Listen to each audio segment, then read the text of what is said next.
Sejam todos muito bem-vindos ao nosso canal. Você está no canal da Igreja Evangélica Semeadores no Espírito.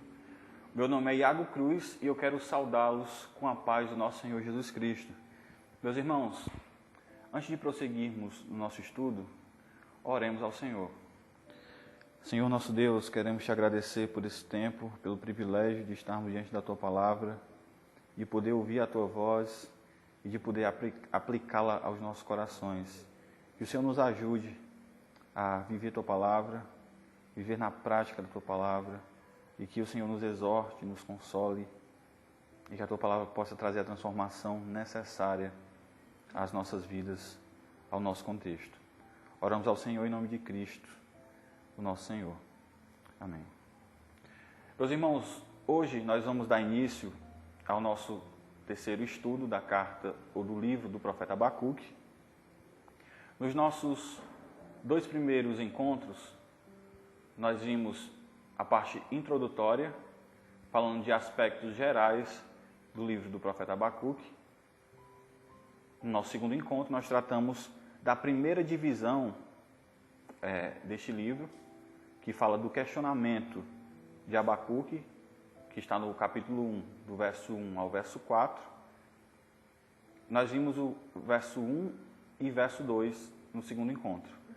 Hoje, no nosso terceiro encontro, nós veremos o verso 3 e o verso 4 desta primeira divisão do livro do profeta Abacuque. Meus irmãos, verso 3 e 4, façamos a leitura. Porque me mostra a iniquidade e me fazes ver a opressão, pois a destruição e a violência estão diante de mim. Há contendas e o litígio se suscita. Por esta causa, a lei se afrouxa, e a justiça nunca se manifesta, porque o perverso cerca o justo. A justiça é torcida. Caso você não tenha acompanhado o nosso primeiro encontro ou o nosso segundo encontro, nós vamos deixar aqui em cima o card que vai fazer com que você tenha acesso aos dois últimos vídeos, para que você possa se contextualizar, ok? Então, meus irmãos, aqui no verso 3, Abacuque traz alguns sinônimos do tema central que motivou a sua oração e lamento, que é, de fato, a violência. Então, nós vimos que a violência, ela é o tema central, ela é o motivo principal que faz com que o profeta esteja diante do Senhor. Nós vimos que a palavra violência, ela tem alguns sentidos e hoje nós vamos ver algumas facetas desta violência que são descritas, inclusive, no verso 3, ok? Então, para relembrar, a violência, que é o termo Hamas, ela significa crueldade com derramamento de sangue. E essa palavra, nós vimos já que ela aparece seis vezes neste livro. Entretanto, em todo o Antigo Testamento, a crueldade, ela é um dos aspectos que traz o juízo de Deus sobre o povo, de forma que nós vimos lá em Gênesis que Deus, ele quase que de forma total exterminou a humanidade, porque ele viu que a maldade, a violência do homem era de fato aterradora, então ele traz o seu juízo sobre todo o povo. Sendo assim, meus irmãos, nós podemos enumerar a partir do verso 3 a iniquidade, a opressão, a destruição, a violência novamente, contendas e litígio, que são quase que sinônimas. Essas, meus irmãos, são facetas, aquilo que nós já mencionamos, deste tema maior que é apresentado pelo profeta aqui no texto. Vejamos agora, meus irmãos, algumas dessas facetas apresentadas do termo violência aqui pelo profeta Abacuque no verso 3. A primeira delas é o termo iniquidade, e é interessante que em seu original esse termo está relacionado ao problema que aponta para uma prática, para uma realidade específica do povo em sua decadência moral, que é a idolatria. Então a iniquidade aqui está voltada para essa área de idolatria que o povo estava envolvido. É interessante, e nós vamos ver desde os juízes e os reis, que normalmente quando se levantava um juiz, o povo, depois que o juiz morria, o povo entrava em decadência. Nós vamos perceber que logo após o reinado de Manassés, que inclusive foi tão perverso que chegou a sacrificar seus próprios filhos em adoração a outros deuses, nós vemos que Josias ele assume fazendo uma restauração completa, trazendo novamente a palavra de Deus de forma central para o povo. Entretanto, quando a morte do rei Josias, o povo entra em decadência mais uma vez, esse aspecto da idolatria novamente invade a nação. Então a iniquidade está relacionada a esse aspecto dentro da nação de Judá. Nós temos uma outra faceta da violência, meus irmãos, que é a opressão apresentada aqui pelo profeta.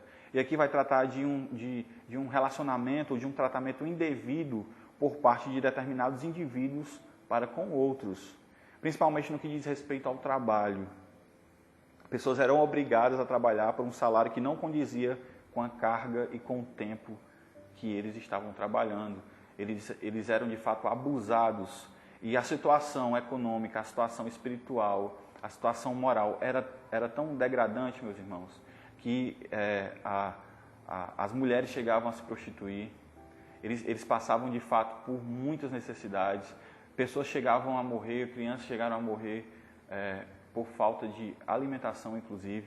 Então, aqueles que tinham que trabalhar ou que tinham alguma oportunidade de trabalhar, trabalhavam em condições onde eles eram oprimidos, recebiam cargas além daquilo que eles suportariam e um salário que não condizia com o seu trabalho. Então era preferível para eles continuar trabalhando, ainda que recebessem pouco, do que não ter de fato nada ou nenhum sustento. A destruição está relacionada tanto à destruição no sentido físico, que nós vimos a palavra violência, e a destruição é de fato uma faceta da violência. Como nós vimos, é derramamento de sangue mesmo, mas também vai falar de destruição quanto aos pilares preciosos, os pilares caros para qualquer indivíduo da sociedade daquele povo, o povo de Judá. Eram pilares como a ética, a moral e a justiça determinadas, a justiça que condizia com o caráter de Deus. Então nós podemos ver, inclusive, esses aspectos serem quebrados, esses pilares serem quebrados quando tratamos sobre a opressão. A necessidade se tornava algo tão séria, algo tão palpável, sentido na própria pele como a fome, que as mulheres tinham que se prostituir, que os homens tinham que roubar. Então veja que alguns pilares da moralidade e da ética do povo de Deus eram quebrados diante da calamidade. Uma outra questão, outra faceta da violência eram contendas e os litígios. Pessoas se levantando contra outras pessoas, homens se levantando contra outros homens para se agredirem, para matar uns aos outros. As pessoas estavam se levantando umas contra as outras. Todas essas expressões comentadas são facetas da violência como um problema maior daquele povo, meus irmãos. Então, há um questionamento aqui de Abacuque. Ele vai dizer: por que me mostras a iniquidade e me fazes ver a opressão? Anterior a essas questões, há um questionamento do profeta usando duas palavras para afirmar o mesmo ponto. Por que me mostras? E ele vai dizer: por que me fazes ver? Abacuque está questionando a Deus, tratando exatamente com aquilo que estava diante dos seus olhos. E o que Abacuque está dizendo aqui, ele está afirmando que Deus é quem está fazendo com que ele possa ver toda aquela violência, que ele possa sentir toda aquela violência, que ele esteja no meio daquela violência, de tudo aquilo que estava passando diante dos seus olhos. Não era uma situação em que ele estava recebendo a informação de alguém a respeito de uma localidade, ele estava no meio do povo. E Abacuque estava vendo a violência, ele estava vendo toda a calamidade, ele estava vendo pessoas morrerem, estavam vendo crianças passarem fome, eles estavam vendo os homens que um dia defendiam a palavra de Deus ou defendiam esses aspectos da justiça de Deus, da moral que sai do caráter do próprio Deus. Agora eles estavam roubando, agora as mulheres estavam se prostituindo. E o questionamento de Abacuque é: por que o Senhor me faz ver? Ele está dizendo: é o Senhor que está me fazendo ver, mas por quê? Então, meus irmãos, o questionamento é esse: como o Senhor me faz ver? E nada acontece. Veja só, ele vai dizer o seguinte: pois a destruição e a violência estão diante de mim. O Senhor me faz ver tudo isso, toda essa destruição, toda a calamidade. Isso tudo está diante dos meus olhos. Esta é uma outra faceta do texto que mostra o profeta perplexo e confuso quanto à situação da nação. Ele parecia não compreender como o Senhor o permitia ver toda aquela calamidade, mas o Senhor mesmo não estava aparentemente tomando nenhuma atitude. Ele não compreendia como o Senhor fazia ver aquilo.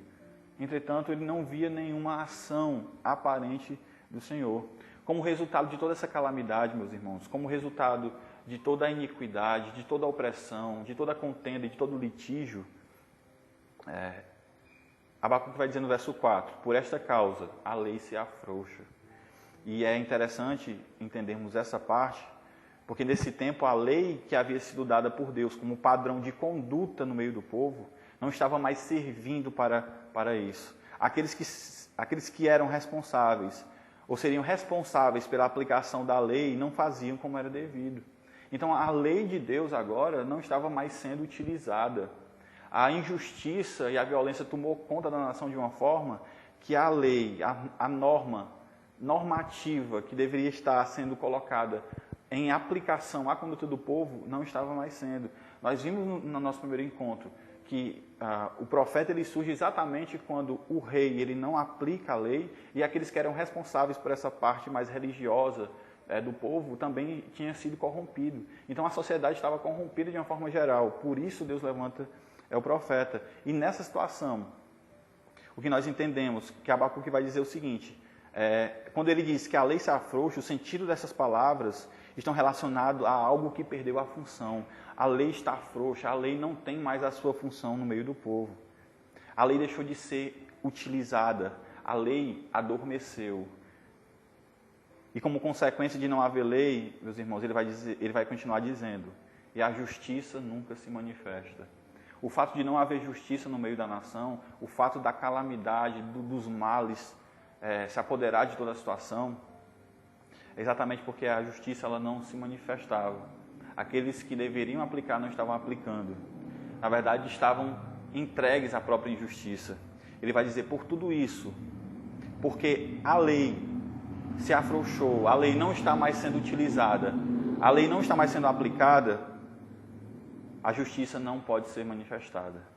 A clara conclusão do profeta ao fazer esta afirmação é que onde não tem lei, não pode haver justiça. Isso é claro. Onde não tem lei, cada um faz o que bem entende. Cada um faz o que quer. Em qualquer realidade é dessa forma. Onde não há disciplina, onde não há lei, onde não há normas, cada um vai fazer o que acha melhor, cada um vai fazer o que quer. E em Juízes, no capítulo 17, verso 6, e no capítulo 21, verso 25, olha o que a palavra de Deus diz. Naqueles dias não havia rei em Israel, cada qual fazia o que achava mais reto. Quando não havia lei, quando não havia juiz, o povo de fato retrocedia no aspecto moral e espiritual. E cada um fazia o que queria, não dando atenção à lei de Deus. Em um ambiente onde a lei não existe, o tema central do problema levantado por Abacuque, que é a violência, acaba prevalecendo. Onde a lei não é aplicada e a justiça e o pecado são considerados como natural. O que a gente está querendo dizer aqui? Onde a lei não é aplicada, a injustiça e o pecado, eles são considerados como algo natural. E era o que estava acontecendo aqui.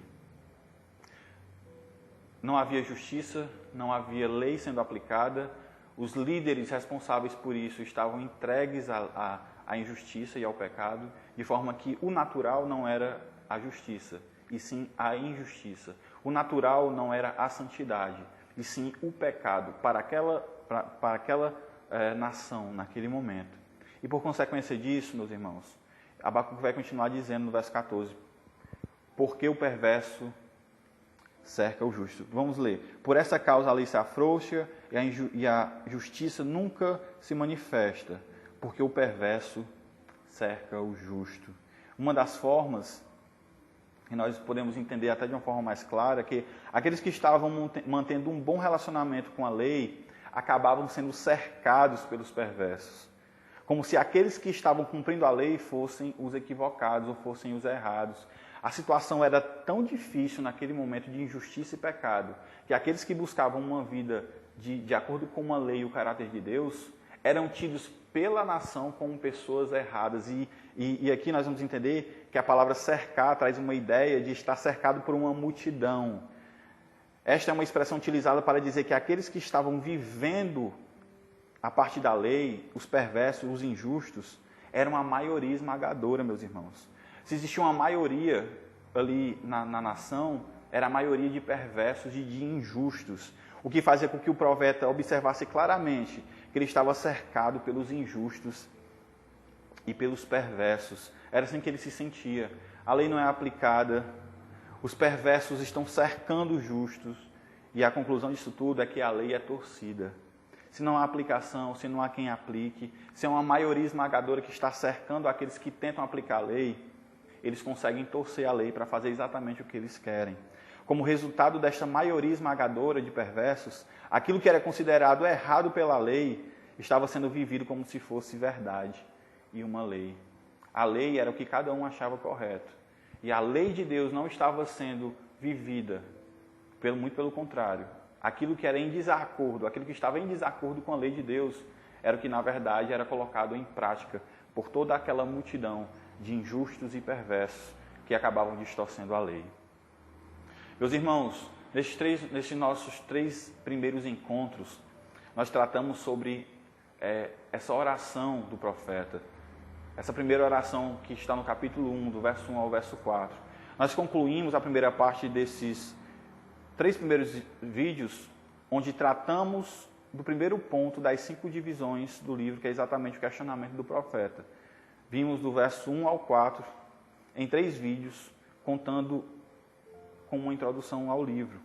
Em suma, meus irmãos, nessa primeira parte, considerando tudo que nós vimos, a oração do profeta é uma queixa a Deus diante de uma aparente aceitação por parte do Senhor da situação do próprio povo. Então, esses nossos 3 primeiros vídeos trataram sobre esse primeiro questionamento do profeta. Ele se queixa, ele vê toda a situação e ele está se dirigindo ao Senhor.